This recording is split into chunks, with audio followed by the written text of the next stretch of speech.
Je suis le fondateur du parti Citoyen Responsable. Citoyen Responsable, parti politique underground, j'aime bien dire ça parce que c'est un parti qui est complètement à contresens de tous ces partis traditionnels qui n'ont cessé de mépriser, maltraiter les Français. Voilà. Moi, on me parle de moralité, là, j'entends sur le plateau, mais cette gauche, à quel moment elle est morale déjà? De facto. Et je vais le dire clairement, pourquoi? Parce que c'est une gauche qui n'a cessé de manipuler les Français.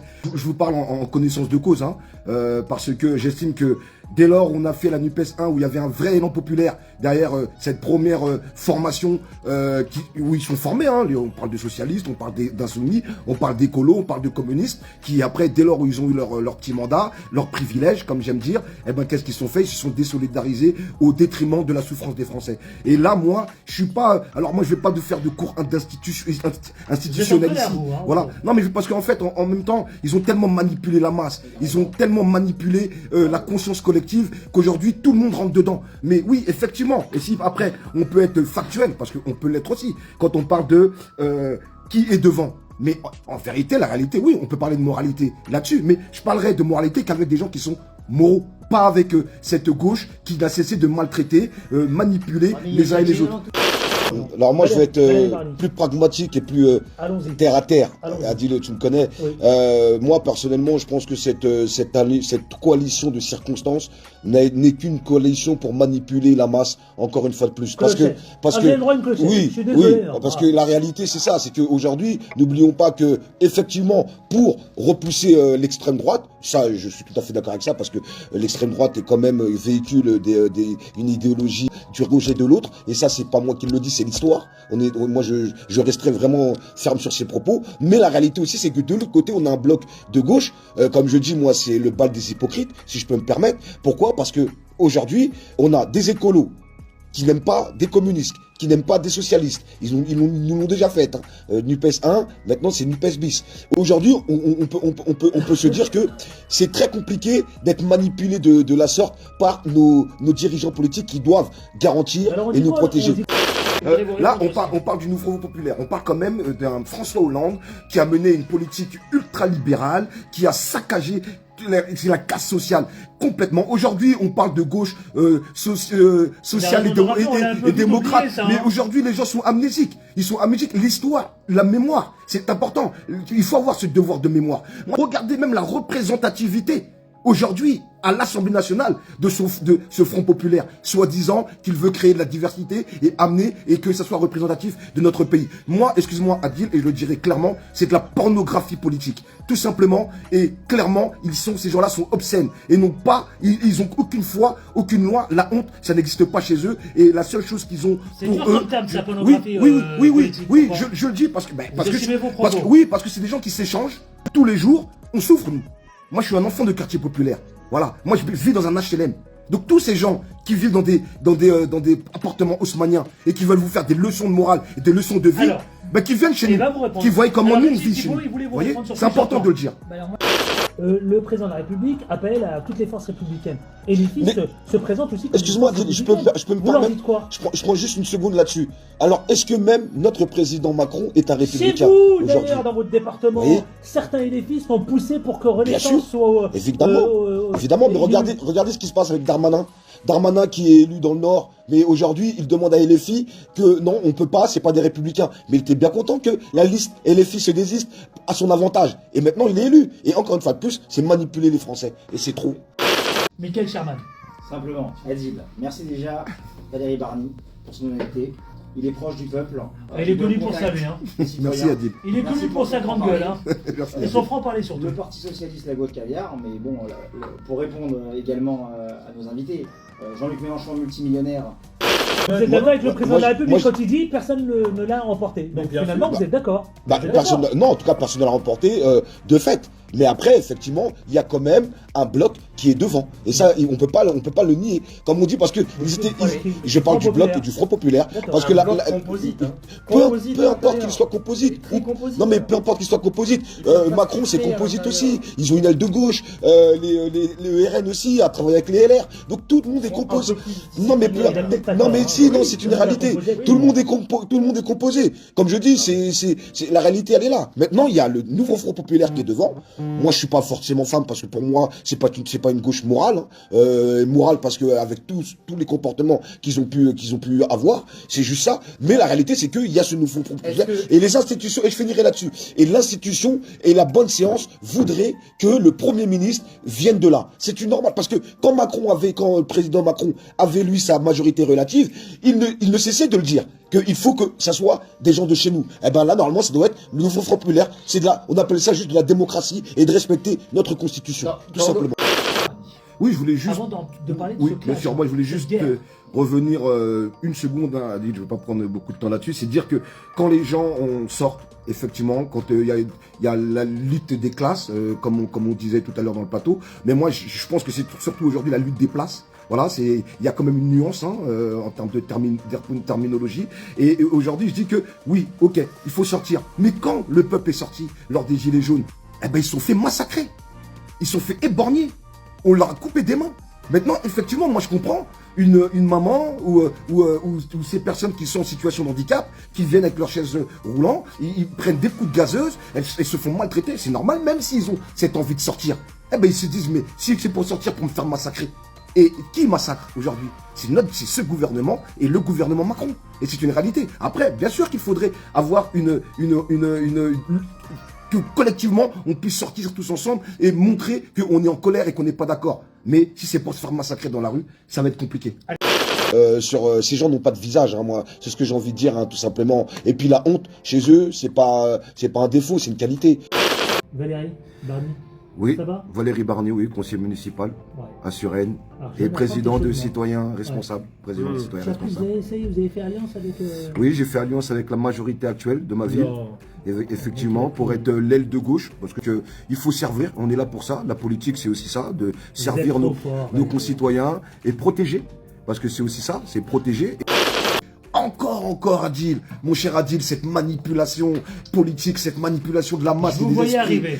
Mais c'est important de le dire et d'éveiller un peu les consciences à ce niveau-là. Parce qu'on peut parler du Front populaire, mais la vérité, s'il te plaît, Adil, depuis le départ, ils ne pouvaient pas s'entendre, ces gens-là, ils se détestent. Ils n'ont pas la même politique, ils ne mènent pas les mêmes politiques. Parce que le problème qu'ils ont, c'est que le point central devrait être le peuple. Et comme je dis, la souveraineté, démocratie, démos kratos. Le pouvoir au peuple. Le peuple doit être souverain. Mais qui a gagné dans cette affaire alors? Personne n'a gagné. Le seul qui a gagné, non, le seul que je finirai, le seul qui a gagné, c'est Macron. C'est le président Macron. Je voulais l'entendre. Voilà. Non, en tout cas, les politiques qui sont menées, en tout cas dans ma ville, depuis qu'il est là, le nouveau maire, ça, oui, c'est vraiment dans le sens et pour l'intérêt commun. Moi, j'ai envie de dire que c'est un beau bal d'hypocrite, tout ça, parce que parce que aujourd'hui, les Français souffrent. Aujourd'hui, les Français souffrent. Moi, mais attention, ne pas nous faire du populisme, mon cher. Non, mais attends, je peux juste finir. On parle de populisme, mais la réalité, c'est qui souffre aujourd'hui? Non, la réalité, oui, mais moi, je suis proche du peuple. Ce que je veux dire, c'est que aujourd'hui, ça, c'est des concours de circonstances de dire que les Français souffrent. Et c'est ça la priorité. C'est là où on devrait faire consensus. Et le problème aujourd'hui, c'est que ils sont prêts, eux, entre eux, à se tirer dessus à vue, sans se soucier un instant de la souffrance des Français. Mais pourquoi? Parce que c'est les privilèges. Ils veulent garantir leurs privilèges et leurs petits postes. Tout simplement. Et tous les gens qui viennent derrière eux, c'est ça qu'ils recherchent. Parce que moi, je te le dis, moi, Adil, avec beaucoup de fermeté. Je le dis avec beaucoup de... il y avait des petits arrangements. Ben oui, je le dis avec beaucoup... Voilà, je le dis avec beaucoup de fermeté. Ce que j'ai fait, moi, c'est de monter et fonder un parti politique, citoyen responsable. Voilà. Un citoyen responsable pour justement être des partis indépendants qui vont travailler République démocrate. Voilà. Il veut protéger et servir. Exactement. Mais moi, je pense que mon engagement politique, au départ, c'est ça. Il y a surtout l'évasion fiscale. Alors, M. Barny, on fait comment pour juguler l'évasion fiscale? Il faut aller taper là où ils sont, les gens. On va les trouver au Luxembourg, on va les taper. Parce que c'est des accords c'est des accords entre les pays. À un moment donné, il faut qu'aussi les pays... L'État cherche l'argent. L'État, ils y vont parfois. Oui, ils préfèrent faire la poche des Français, surtout. Oui, c'est surtout ça. Et là, à un moment donné, toujours avoir ce discours un petit peu, toujours un peu démagogue et de la démagogie. Moi, je suis fatigué, en fait, fait de toujours ces discours, parce qu'aujourd'hui, oui, je suis un peu fatigué, parce que aujourd'hui, c'est les Français, la classe moyenne, la classe ouvrière, c'est les plus précaires qui souffrent dans notre pays, et ça, c'est plus possible et plus acceptable. Et moi, aujourd'hui, j'ai envie de vous dire que effectivement, quand on va parler de aujourd'hui ce gouvernement qui est en place Barnier, n'oublions pas qu'il n'est pas légitime, ce gouvernement. Oui, les populations souffrent partout, en vérité. Partout, il y a des HLM, les populations souffrent. Allez, même si on est dans le 92. Bon courage à vous. Merci Adil. On laisse terminer, monsieur Barnier. Ouais, je finirai là-dessus. Il faut vraiment qu'on prenne conscience qu'aujourd'hui, il y a des priorités dans notre pays aujourd'hui, et c'est celle de retrouver et redonner du pouvoir d'achat aux Français, redonner du pouvoir de vivre. Parce qu'aujourd'hui, un sérieux problème avec ça, avec les ménages. Exactement. Aujourd'hui, n'oublions pas que les Français, des millions de Français n'arrivent pas à se soigner, n'arrivent pas à manger, n'arrivent pas à. Et alors, je parle de ça parce que ça, c'est des choses qu'on répète systématiquement. N'oublions pas ce qui se passe au Dom-Tom aussi en ce moment. C'est une catastrophe, la vie chère. Donc tous ces sujets, la Martinique, bien sûr, Martinique, la Guadeloupe, tous ces sujets-là, il faut qu'on puisse avoir des réponses sérieuses et responsables là-dessus. Merci, monsieur Barnier. Oui. Alors moi, la polémique sur la polémique, c'est pas trop ma tasse de thé, j'ai envie de dire. Moi, je suis un homme de paix. J'ai envie de favoriser ça aujourd'hui. C'est le message en vérité que j'envoie aujourd'hui. Et dire vraiment qu'aujourd'hui, il y a des, d'un côté comme d'un autre, il y a des familles endeuillées, il y a des enfants qui enterrent leurs parents, il y a des parents qui enterrent leurs enfants. Et moi, je pense que c'est là-dessus qu'il faut vraiment qu'on ait vraiment, ça doit être central. Je vois pas où est le problème de passer d'un délai de carence de 1 jour à 3 jours. Je veux dire, nous, on travaille tous dans le privé. On peut le voir comme ça, mais voilà, d'autres non. Quand on termine sur le sujet quand t'arrives pas avec à remplir monsieur le Barnier. frigo, 10 euros, c'est 10 euros. Hein.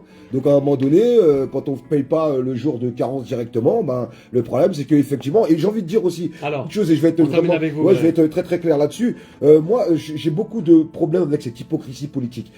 Parce que tous ces gouvernements aujourd'hui qui nous vendent leur soupe là, indigeste, ils étaient au gouvernement. Tous ces gouvernements successifs, ils ont saccagé nos finances publiques, et depuis des décennies. Et toujours en favorisant défavorisés et en défavorisant les défavorisés. Donc, avec ces éléments de langage, effectivement, on peut parler de chiffres, on peut parler de ceci, on peut parler de cela, mais la réalité c'est quoi? Ça aide pas les Français, ça. Ça c'est du chiffre, enfin, c'est pas un discours audible pour les gens, la classe moyenne, la classe ouvrière, les gens qui souffrent vraiment. C'est ça. Exactement. Ouais. Et le problème qu'on a aujourd'hui, c'est qu'on a des politiques qui sont aujourd'hui dans des éléments de langage et qui sont en train de mentir aux Français. Ça a toujours été leur manière de faire pour pouvoir manipuler la masse.